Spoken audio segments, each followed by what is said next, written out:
Gerrit Cole, Anthony Volpe, Domingo Germán, sticky stuff?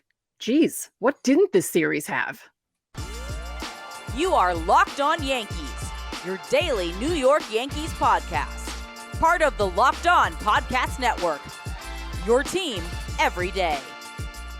Welcome to Locked On Yankees, which is part of the Locked On Podcast Network, your team every day. We'd like to thank you for making us your first listen every day.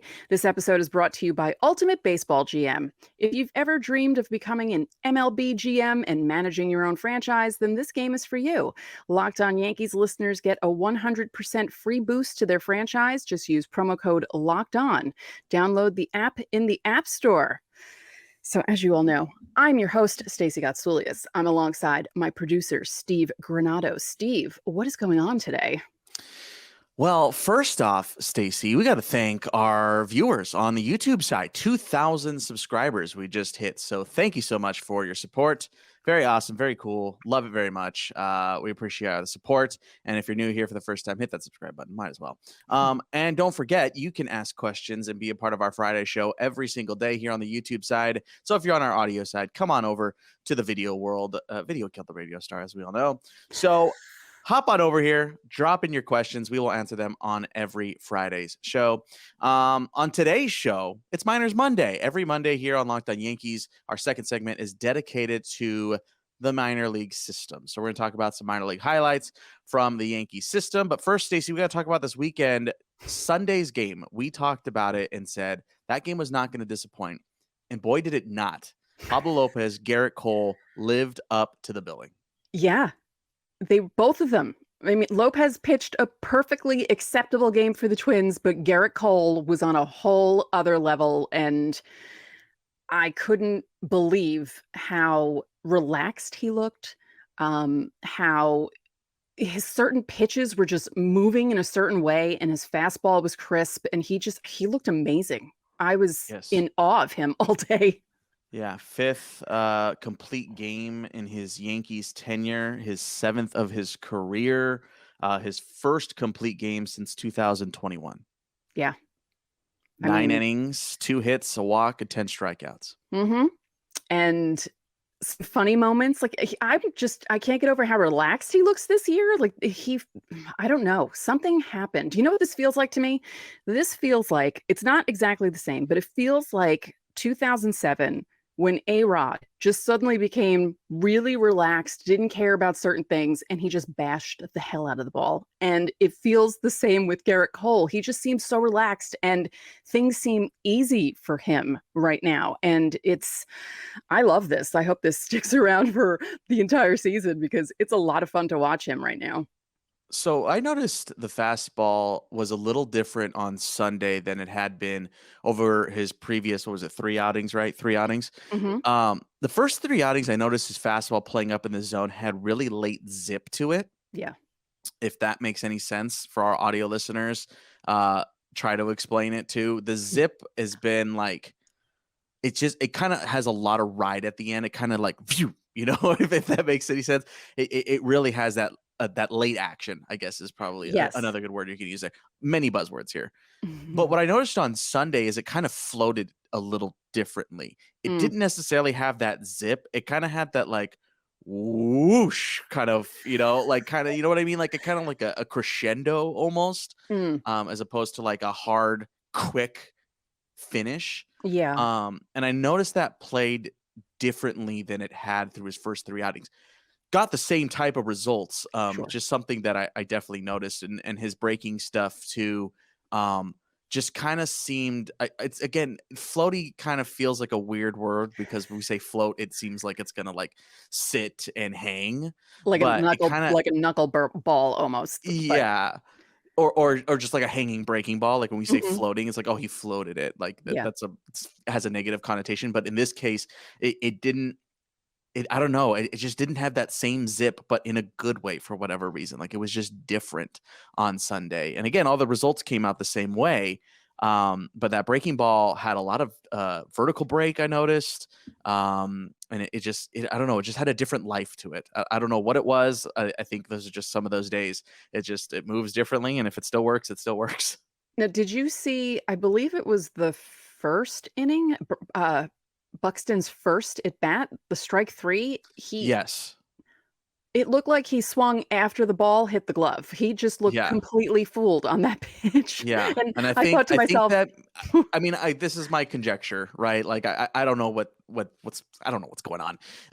But yeah, I think maybe that's, they're used to seeing a different look from Gerrit Cole, and they study the film from Gerrit Cole, and it looked different on Sunday. It just did. yeah. So I don't know. Yeah, he was making some guys look foolish. He was getting guys out that sometimes give him trouble. And I mean, he's been doing that pretty much the entire season so far in 4 starts. I almost don't want to mention the one thing he hasn't given up yet in 4 starts, because I know as All soon right. as I Well, mention things, just I'm not don't, gonna just say don't it. say it. Not Yeah, gonna say 28 it. in the third inning so far for Gerrit Cole. By the way, Pablo Lopez, 6 innings, 2 runs, 7 hits allowed, did strike out 7 as well. I mean, he is as advertised. DJ LeMahieu brought in both runs in that 2-0 victory, RBI single and a solo shot. Another big takeaway from the weekend, Stacey, was this Domingo Germán situation. So, I mean, look, if you're not up to speed on this, Stacey, why don't you just go ahead and run down what happened quickly, Okay. and then we'll kind of give our thoughts on it. So what happened on Saturday? Okay. Domingo Germán was pitching amazingly on Saturday. He had 6 strikeouts in the first 3 innings. He was checked after the 3rd by the umps for sticky stuff. He was also checked to start the 4th, and the umps felt like he had too much rosin on his hands, and they had told him to wash his hands, and apparently either he didn't or something happened, and they didn't throw him out. They left him in the game, and Rocco Baldelli kind of went nuts about that, which I understand, and if it were the opposing pitcher, I'd be pissed too. They checked him, I think it was his pinky, right? The second check, and they felt Yeah, the that's what they rosin. felt this tackiness on. Yeah. Was the pinky. It was the whole hand the first time, and then the second time after he allegedly washed his hand. Yeah. Yeah, it was sticky on the pinky. Yeah. And he ended up with 11 strikeouts, the whole game. He pitched Career high. Yeah, the career high 11 strikeouts. He looked unhittable, and so not like him, especially considering his last outing, which was Well, this season, yeah, he has not pitched yeah, small sample size, whatever, but he right. had not looked at that at all. No. No. Of course, people were looking at his spin rates and trying to figure out, this happened before they checked him Yeah. and this happened after they checked him. I still don't understand when I'm looking at spin rates, what I'm actually looking at. I know I can look at a lot of data on Baseball Savant, but there are other things I look at. I'm like, I don't really understand. The one this. thing to know there, the spin rates were not different from the rest of his outings. Spin Right. rates they're all the same. So Right. look, I think Rocco Baldelli had a legitimate case to make. Sure. Aaron Boone said, that the way we just described it is how Aaron Boone said it's how it went down. Rocco Baldelli kind of spun a different story to where he's right. I think there's a little bit of caveat there, but the way he said it is, it's kind of simple. They checked him. He was sticky. Mm-hmm. They let him wash his hand. He came back out. It was still sticky. And they let him pitch. Yeah. Now, that's oversimplifying it, Mm-hmm. but it's not wrong. Right. That is what happened. So my question is, Stacey, if you were an umpire, would you have let Domingo Germán continue to pitch into the 4th inning? No. Right? You're not supposed to let them. He's still sticky. He Like, what are the came out. umps? You gave him the chance, right? Yeah. I don't understand what the umps are doing this season. There are a lot of incidents with umpires this season so far. And, we thought it was going to be, pitch clock violation problems and stuff like that. And that so far has not happened. But there have been other incidents. We saw it in the Guardian series where they didn't challenge something, but they showed something on the big screen. And the umps were like, oh, wait, let's look at this. There's just been and it's not even just Yankee games. There are games all over Yeah. the league where there I are don't know. issues with these things. But no, he shouldn't have. He shouldn't have been able to pitch. He shouldn't have. I don't care how much it's sticky. If it still is, it still is. Yeah. So his response was that it was because of the rosin. He puts rosin on in the dugout, not on the mound. Okay. I mean, look, I don't know how I feel about all this stuff, because there's on one hand, literally, on one hand, I feel like pitchers should be able to use something. Yes, I do On too. the other hand, it's a pretty big advantage. Yeah. Like is it steroids advantage? No. But I mean, there's a line, right? And just like there are stipulations for a bat, for a pitcher, essentially his tool of the trade is his hand. Yeah. So there has to be rules. I feel like we're not at the end of this saga on the sticky stuff. I feel like Major League Baseball is still trying to figure out what they're supposed to do. I think that giving him the chance to wash his hand is the right move. Mm-hmm. Whether if it were just sticky, like right here, like on the edge of the pinky, then I can get that. I mean, obviously we didn't feel his hand. We don't know how sticky his, and the pinky doesn't really do a ton.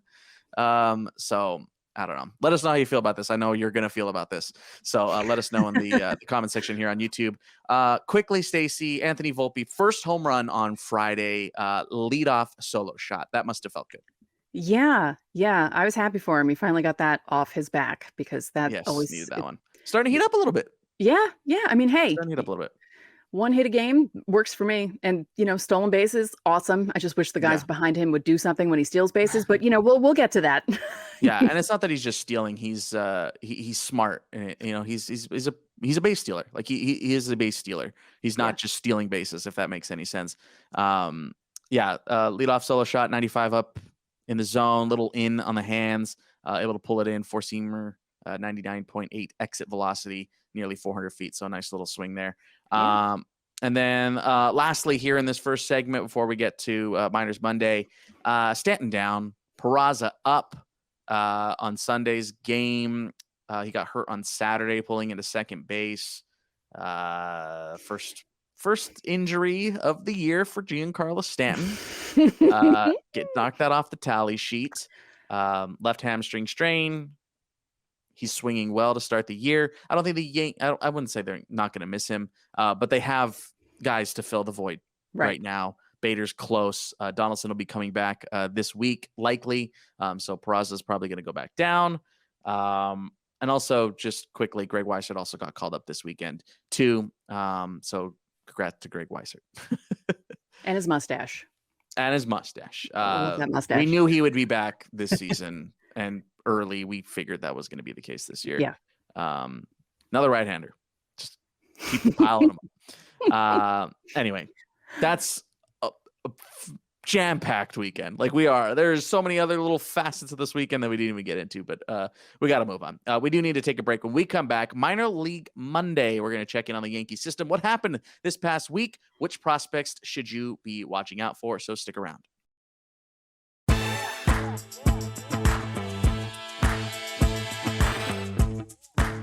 Ultimate Baseball GM is the coolest game I've played in a long time because I always thought I'd be a great Major League GM, but it turns out it's not that easy. If you've had the same thought and fantasized about managing your own franchise, download Pro Baseball GM immediately. You get to manage every strategic aspect of a franchise, playing through seasons and leading your franchise and fans to glory as you build a historic dynasty. You're responsible for hiring the coaches and staff, managing the money, scouting and drafting players, managing through difficult personalities and injuries, and navigating your team through free agency and all the ups and downs of a season. All this in a challenging and realistic game world. Ultimate Baseball GM is completely free and playable offline. Play on the go as you want and when you want to. Locked On Yankees listeners get a 100% free boost to their franchise when using the promo Locked On in the game store, so make sure to check it out. To download the game, just visit probaseballgm.com, scan the code, or look it up in the app stores. That's probaseballgm.com. Ultimate Baseball GM. Start your dynasty today. And today's episode is brought to you by Rocket Money. Do you know how much your subscriptions really cost? Most Americans think they spend around $80 a month, but it's actually closer to $200. If you don't know exactly how much you're spending every month, you need Rocket Money. Rocket Money is a personal finance app that finds and cancels your unwanted subscriptions, monitors your spending, and helps you lower your bills all in one place. I have Rocket Money. I literally got an email from them about an hour ago telling me I have 3 bills due this week. It's great for someone like me who sometimes forgets what they need to pay, and it keeps you on top of everything. So stop throwing your money away, cancel unwanted subscriptions, and manage your expenses the easy way by going to rocketmoney.com/lockedonmlb. That's rocketmoney.com/lockedonmlb.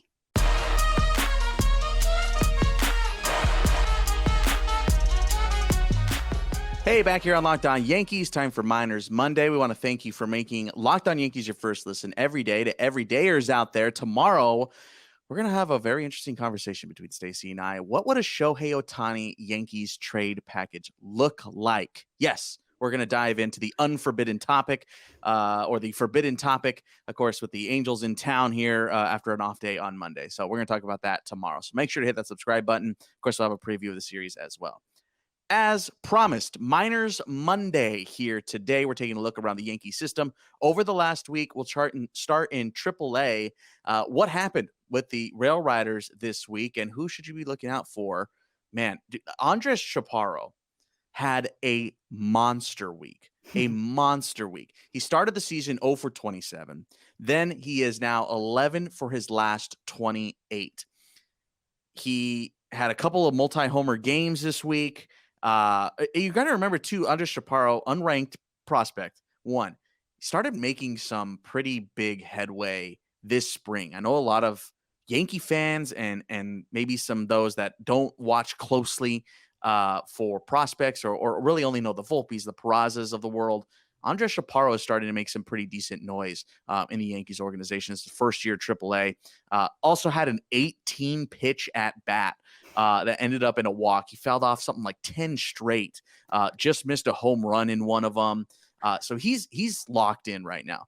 So Andres Chapparo is looking really good right now. Last 8 calendar days, 6 homers, 8 RBIs. And a pair of 2 home run games. He's tied for the second in the International League with in the home run category, and he's tied with Jake Bauers, by the way, who hit 3 home runs in a doubleheader, game 1 on Sunday. Rail Riders got ran down on Saturday. So it's all about power right now for the Rail Riders. They're still looking for some pitching right now, but man, they're swinging the bat well. Estevan Florial, by the way, total side note, homer twice on Tuesday in his return to the Rail Riders because. Of course he did. Of course he did. Of course he did, right? Of course he did. But Andres Chapparo, definitely the name you should be watching out for here moving forward. See if he can continue hot here this week. Of course, all Yankee affiliates have Monday off. Somerset, Max Burt. This was kind of a weird week for the Somerset Patriots at Binghamton. They just got railed against the first couple of games of this series. They're outscored like 25-3 or something in the first 3 games. They ended up splitting this series. But Max Burt kind of was the one to shine. We've talked a lot about already the Somerset pitching staff. They obviously didn't show up in the first couple of days of this series against the Binghamton Rumble Ponies, but grand slam for Max Burt on Wednesday night. And he's hit 2 bombs in the first week plus of the season with the Patriots. Some big timely home runs. So that slam ended up being a big one for the Wednesday win. And then had a game-tying home run on opening night as well. So he hasn't been playing a bunch. He's fighting for playing time down with Somerset. He's a 5-year Yankee minor league veteran. He's been around for a while now, trying to make his way to AAA right now. But slashing 471, 571, 882. So again, not a ton of playing time for him right now. He's got, I think, 6 games under his belt, but the time he has had, Max Burt is definitely making some noise. And just because we haven't really touched on Jason Dominguez lately, I wanted to get you a Jason Dominguez update. Very slow start for Jason. He has been reaching base at a decent clip, but man, he's not hitting the ball very well. His power just hasn't showed up. He just got a double the other day, and it was his first extra base hit of the season, but he is stealing a lot of bases. So he's leading the club at stolen bases. So Jason Dominguez, after a scorching hot spring, has really had a slow start to the season. And then down to the Hudson Valley Renegades, Ben Rice, the catcher, wanted to give some catcher love. He's been reaching base pretty well lately. All 6 games he's gotten on base. He's kind of like Max Burt, isn't getting a ton of playing time right now. But Ben Rice is reaching base at a pretty good clip It's his first season in high A after the last 2 seasons at single A Tampa. And I'd be remiss to not bring this up. I just wanted to pick someone else that wasn't Spencer Jones. I mean, Spencer Jones is just killing it. Yeah. Absolutely killing it. His numbers are starting to slow down a little bit, back down to human levels, but like godly human levels, Herculean levels, I guess. But he was our player last week, so I didn't want to bring him up again. But for all intents and purposes, Spencer Jones is still swinging very well. First 2 weeks of the season for him, I've gone it's just otherworldly. He's in his first year at high A right now. Picked a pair of homers on Tuesday, so definitely keep your eye on Spencer Jones moving forward. But yeah, those are some of the guys right now that are really putting on a tear. I'm curious to see how the Somerset pitching staff bounces back this week. It looks like the Rail Riders' defensive woes have kind of softened. They started off really, really rough defensively, but things seem to be kind of easing back in. And Jake Bauers is hot, man. Jake Bauers is super hot right now. Anyway, that's what's going on in the minor leagues this week. Hit the subscribe button because we're going to keep doing these here on Locked On Yankees. We'll do these every Monday. Let us know in the comment section which prospect, maybe not one that I mentioned, but which prospect are you looking forward to the most this season, maybe to make a big leap or maybe even get called up. Let us know. We're going to take our last break here on Locked On Yankees. When we come back, your thoughts about Gerrit Cole. We asked you a question a couple of days ago, and you actually might be wrong. So let's talk about it when we come back.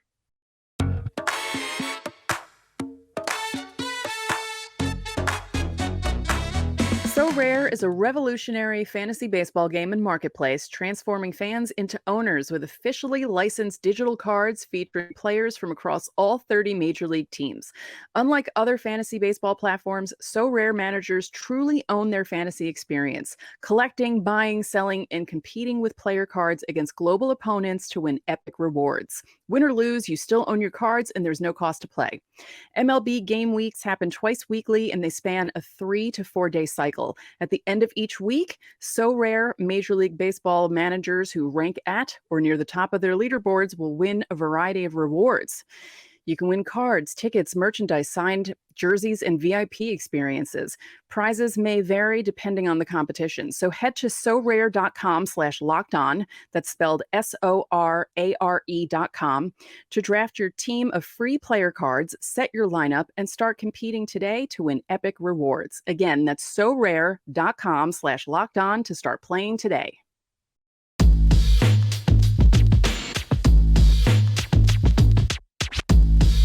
Back here on Locked On Yankees, one last chat before we let you have the off day, Monday off day.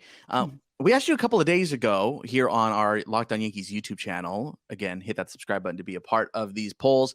Will Gerrit Cole strike out more than 300 batters this season? So 10 more strikeouts on Sunday. So Gerrit Cole is up to 32 Ks through 28 in the third innings, 4 starts.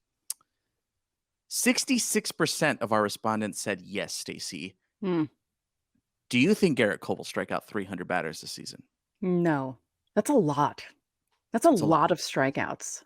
He has done it once in his career. Back in 2019, he struck out 326 in 212 and a third innings. He made 33 starts. I mean, it's just stupid. So let's see. Let's do the math real quick. I didn't do it before. So 212.1234. He was striking out. I did the math wrong. It doesn't matter. He was striking a lot of batters out. Right now, the pace he's on is 8 strikeouts per game. And he made 33 starts last season. So if he does that again this year, just like he did in that 2019 career-setting year, he would have 264 strikeouts. Which would set a new Yankees record that he already set in 2022. He would surpass 2022. Yes. He had 257 last year. Yeah. 300 strikeouts is a lot, man. It's a lot. Do you think he can get there, though? Like, I mean, you don't think it'll happen, but do you think he can get to that point again? 2019 was a banner year. Well, they are playing more teams. Like the schedule spread out more. And if the Yankees are facing more teams who don't hit well or don't, you know what I mean? That could bump up the numbers a little bit. So maybe not 300, but maybe 275. Like, maybe he can get up to that.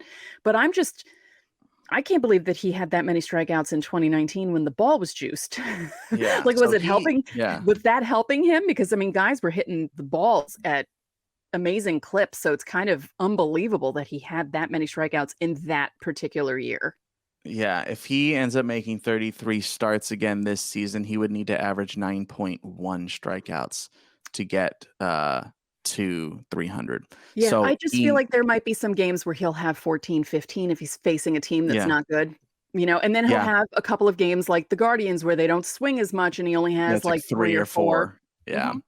So it's that average. He's got to get that average back up. He needs to strike out 2 more guys a game, essentially. Yeah. Moving forward to start chipping away. 326 and 33. I mean, that's almost 10 strikeouts a game. That's crazy. That's ridiculous. We already asked you, but let us know in the comment section. Do you think he's going to surpass 300 strikeouts this season? He is on another world right now. Like he is short hair Gerrit Cole. Yeah, it's the hair. It's got to be the hair. A new lease on life. Stacey, we're going to have a super interesting conversation tomorrow. We've detailed it out. If you're watching on YouTube, wearing the Lakers jersey. Lakers 1-0 to start. Let's go, baby. Roy Hachimura. Let's go. Austin Reeves. AR-15 for life. Big game. I loved it. But I'm an Angels fan. You're obviously a Yankees fan. So we have a very interesting conundrum this week. Yes. So we're going to talk about this Yankees-Angels series starting on Tuesday night. But we're also going to talk about a Shohei Ohtani trade package. The bane of my existence. But we're going to try and put together a Shohei Ohtani trade package. Maybe a lofty one, maybe a real one. And we'll see. We'll see how this conversation goes tomorrow. I'm curious. I'm very curious. But that's coming up tomorrow, so make sure to hit that subscribe button, and you won't miss it. That's going to do it for us here today. I'm Steve Granado. I'm Stacey Gotsoulias. We'll see you tomorrow.